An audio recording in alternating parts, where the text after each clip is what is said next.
Ano po yung masasabi nyo sa sinasabing koneksyon ng ilang contractors sa ilang senators like Senator Bongo po? Una sa tanong ay tinanong po natin si Secretary Bonoan, hindi pa po nagre-reach out ang St. Timothy. At patungkol naman po doon sa mga top 15 contractors na di umano may kaugnayan sa mga senador, katulad ni Senator Bongo, paiimbestigahan naman po ito. Katulad na sinabi ng Pangulo, malapit man, kaibigan man, malapit sa kanyang puso. Kung nakakasama sa mga anomalyang katulad nito, ito po ay paiimbestigahan at pananagutin ang dapat managot. Hindi dismayado, kundi galit ang Pangulo. Mga promotor ng mga anomalyang flood control projects, pananagutin. Iyan ang madiin na utos ni Pangulong Ferdinand R. Marcos Jr. habang patuloy sa pag-inspeksyon at pag-iimbestiga sa mga questionabling flood control projects sa Bulacan. Labis ang pagkadismaya ng Pangulo dahil bukod sa bayad na, ang mga ito ay dapat na napatayong concrete river wall sa Baliwag, Bulacan ay napag-alamang hindi man lang ito nasimulan.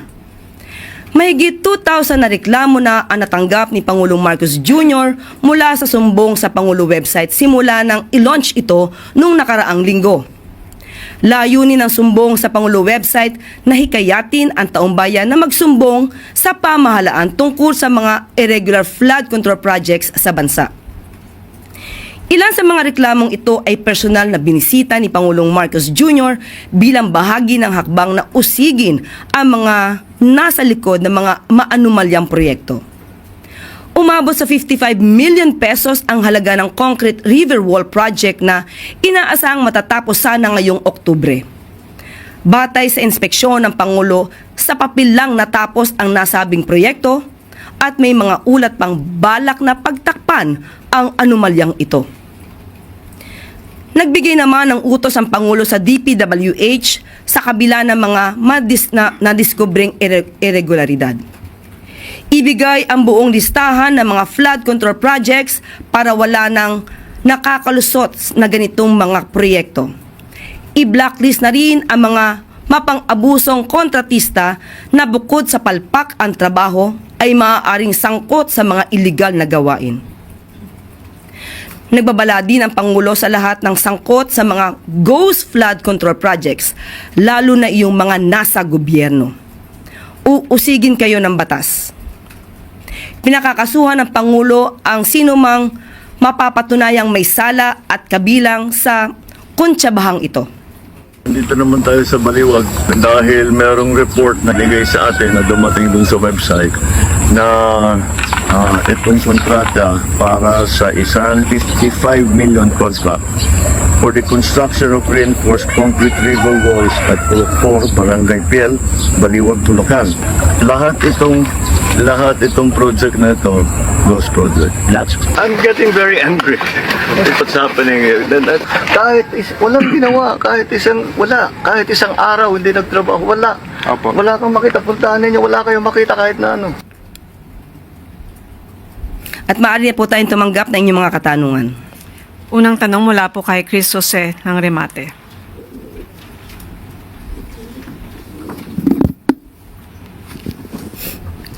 Good morning, ma'am. Ma'am, si Senator Robin Padilla, naghain po siya ng panukalang batas para po sa taunang mandatory drug testing sa lahat ng elected at appointed officials.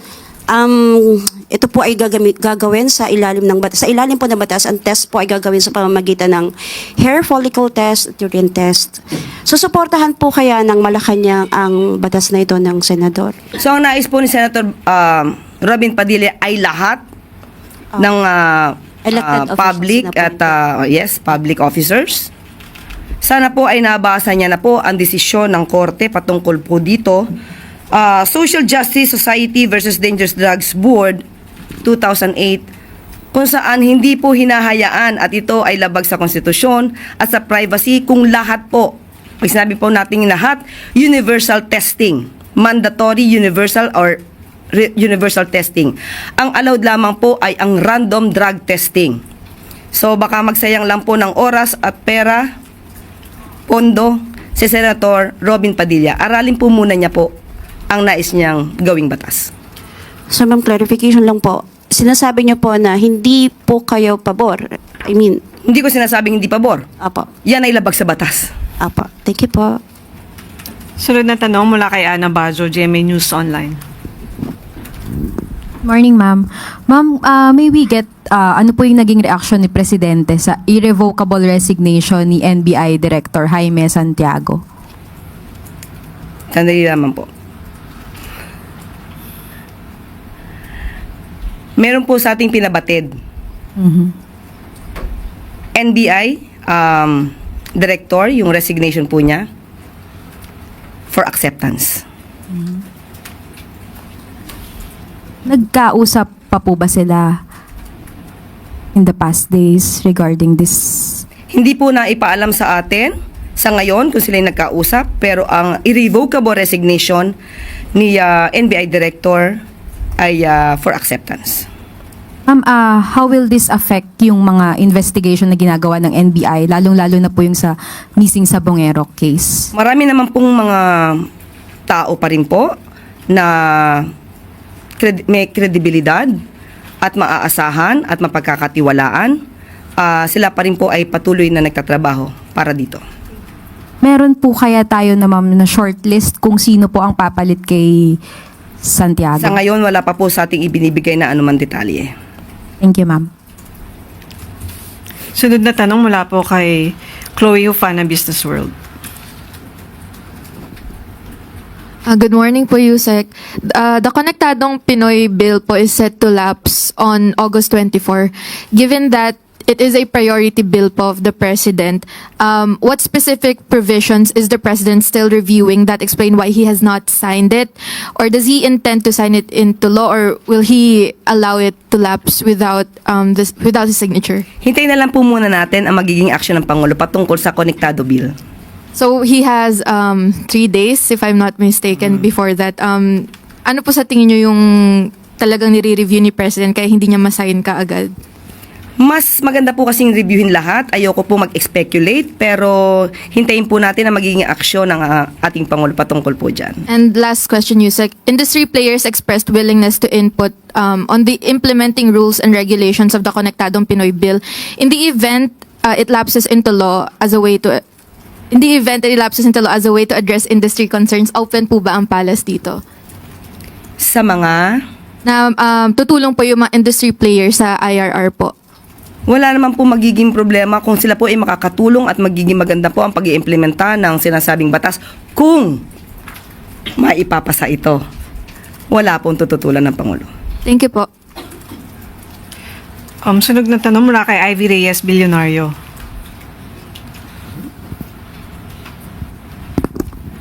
Morning po, Yusek. May we get the palace's reaction to former DPWH Secretary Rogelio Singson, who's questioning the administrations that came after the Pinoy admin. Sabi po ni former Sec, the Aquino admin left a 351 billion peso flood control master plan, but that succeeding governments never acted on it po. Nadinig po rin natin yan at tinanong po din natin si Secretary Bonoan kung na-turn over ba itong mga sinasabing master plan. Sa kanyang pagkakaalam at sinabi po sa atin kanina ay wala rin po siya natanggap. Thank you po. Sunod na tanong mula kay Ann Soberano, Bombo Radyo. Thank you, Yusek. Good morning. Ulitin ko lang, yung kay Ivy, walang natanggap na turnover mula kay then Secretary DPWH Secretary Mark Villar, si Secretary Bonoan. Yusek, good morning. Nung Monday po ang budget briefing ng DBCC and according to Finance Secretary Ralph Recto, may winidheld o hindi pinarelease ni Pangulong Ferdinand Marcos Jr. ang nasa 60 to 80 billion pesos na pondo under sa 2025 national budget dahil hindi ito naka-align sa Philippine Development Plan ng administration. May we know po, Yusek, kung ano-anong mga proyekto po ang under sa nasabing pondo po na nasa 60 to 80 billion pesos? Ayon po sa DBM, karamihan po dito ay mga infrastructure po ng DPWH na karaniwan po ay inserted po by the Congress. So, yun lang po ang binigay sa ating impormasyon ng DBM. So ano pong gagawin doon sa winidheld na pera po na ni Pangulo? Ano pong gagawin ng gobyerno? Muli, tatanungin natin ang DBM kung anong gagawin dito dahil hindi pa naman po tapos ang 2025. Okay. Reaction lang po, Yusek. According din kay Secretary Arsenio Balisacan na malapit na po tayo pumunta doon sa upper middle income threshold. Konti na lang po. Reaction po ng Palace dito. Of course, masaya po ang palasyo dahil nakikita po natin ang pagtatrabaho ng administrasyon para po mapaganda ang ating ekonomiya. At ang sabi nga rin po ni Secretary Balisacan ay $26 na lamang po ang kulang at hoping po na nito pong taon na to, 2025 ay maaati na po natin to at pero malalaman po natin ito sa July 2026. Thank you, Yusek. Tignan po na lang natin. Thank you. Sunod na tanong mula kay Clisel Pardilla, PTV. Magandang umaga po, Yusek. Yusek, the President called out St. Timothy Construction. Has a company reached out to the DPWH or OP? At ano po yung masasabi nyo sa sinasabing koneksyon ng ilang contractor sa ilang senators like Senator Bongo po? Una sa tanong ay tinanong po natin si Secretary Bonoan, hindi pa po nagre-reach out ang St. Timothy. At patungkol naman po doon sa mga top 15 contractors na di umano may kaugnayan sa mga senador, katulad ni Senator Bongo, paiimbestigahan naman po ito. Katulad na sinabi ng Pangulo, malapit man, kaibigan man, malapit sa kanyang puso, kung nakakasama sa mga anomalyang katulad nito, ito po ay paiimbestigahan at pananagutin ang dapat managot. Follow-up question po. Nabanggit niyo po, Yusek, na walang timeline pero pinamamadali yung investigation. Can the Palace assure that there will be a conclusion sa mga investigasyon or may maparurusahan before the President term ends? Thank you po. Yan po ang gagawin po ng Pangulo. Sa kanya pag-iimbestiga, kinakailangan po na may managot. At ninanais din po niya na makumpleto ang bawat ebidensya. Mahirap magturo lamang nang hindi mapapatunayan. Magsasayang lamang po ng oras. Kaya kinakailangan po ng Pangulo ng masinsinang pag-iimbestiga patungkol dito. Sunod na tanong mula kay Tristan Nadala, Newswatch Plus. Hi, Yusek. Good morning.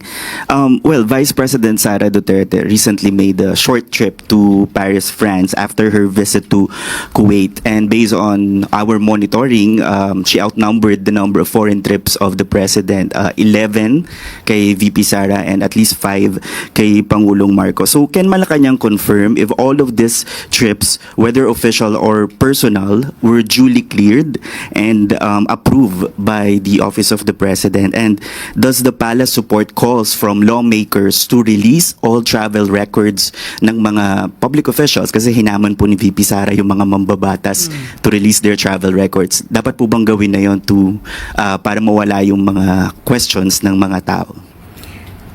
Yung travel po ng Vice Presidente, natuloy din po yung sa Kuwait. Yan naman po ay may travel authority. So, hindi naman po siya mapipigilang umalis sa mga araw na gusto niyang umalis. So, cleared naman po yun. May travel authority po. Pero ma'am, yung paglalabas, dapat ba isa publiko na rin yung mga travel documents or travel records? Ng mga mambabatas, And even VP Sara then?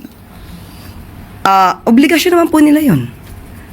Kung gusto po nilang ilabas, basta po ang Pangulo kapag ka po lumalabas, alam naman po ng media. At pinapaalam po at nagre-report ng kanyang mga pangyayari at kanyang maaaring nakakuha ng mga investments at para sa mga turismo. Nagre-report po ang Pangulo. Okay. Speaking of the Kuwait trip, si VP Duterte din po ay may na-mention siya about the country's education system.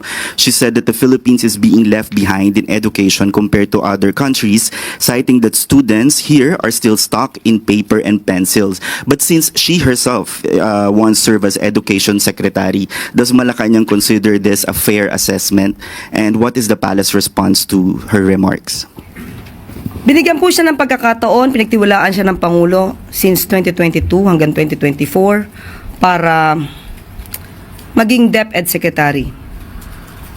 2 taon halos na siya ay dapat nagtrabaho. Kung ano man ang kanyang nireklamo, dapat natupad na po sana niya ito sa kanyang panahon. Ang pagtitiwalang ito ay sa kanyang reklamo ngayon, nagre-reflect lamang na bilang siya ay naging DepEd Secretary ay a complete failure. At huwag pong mag-alala mga mag-aaral at mga guro at mga teaching staff, ang ating DepEd Secretary, Secretary Angara, ay nililinis naman kung ano man ang dumi na naiwan nung nakaraan.